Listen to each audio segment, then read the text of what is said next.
Last day, guys.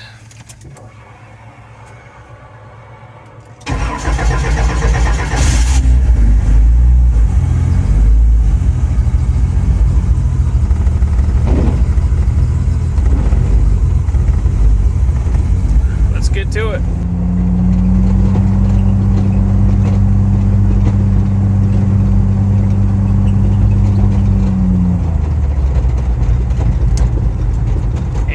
Miles. We went from not even making it out of the front gate to making it the whole way. Thanks for watching, guys.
For day 4, our goals were pretty clear.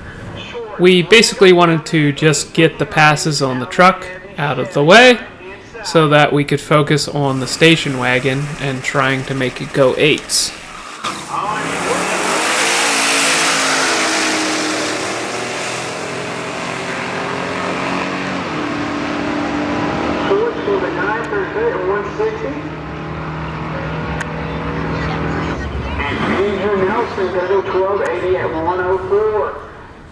For my first pass, I decided to leave the power basically where it was on the previous day.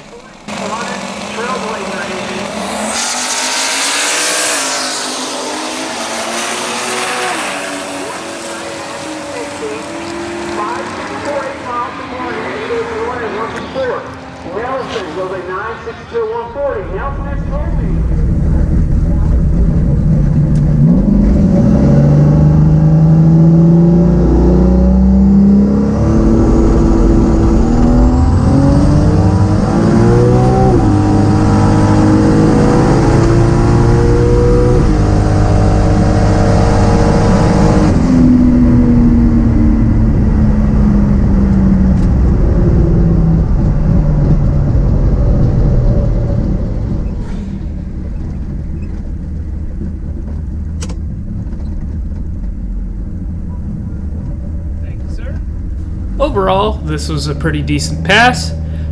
It slowed down a little bit from the day before, but I pretty much chalked that up to the change in weather conditions. Up next was the final pass on the truck.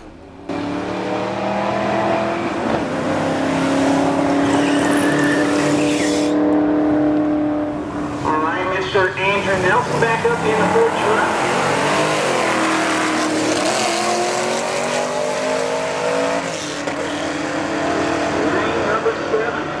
Express lane.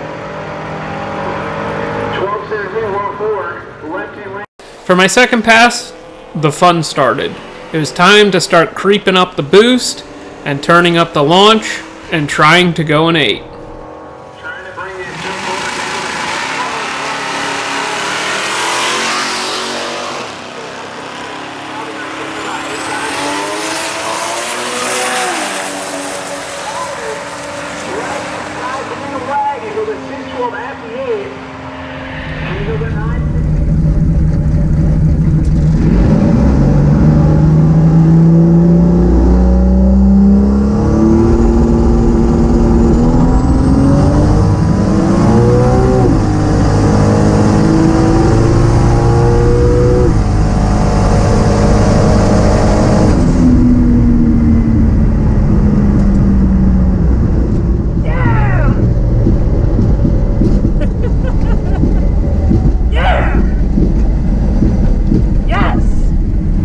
I knew I hadn't gone faster, but what we did do was we completed the Midwest drags.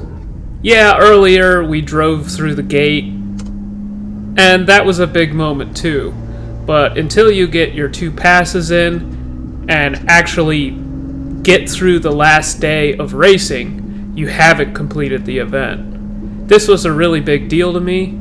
This was the first drag and drive event that I had ever completed, and it was just a big moment.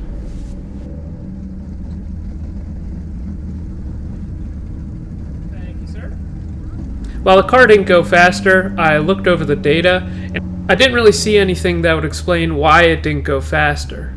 So for the next pass, I messed with the VVT settings, thinking maybe it was still not in the optimal position, similar to what we were dealing with earlier in the week.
I ended up letting out on this pass because I could tell it was starting to have ignition related issues similar to what we were having on the second pass on the first day. After this pass, I took all of the spark plugs out and looked them over. They were pretty beat up from all the street driving, so I attempted to put as many fresh ones in there as I had. Also, I gapped them down, but I didn't have a spark plug gapping tool, so I just did it by eyeball, and we basically went for a Hail Mary final pass.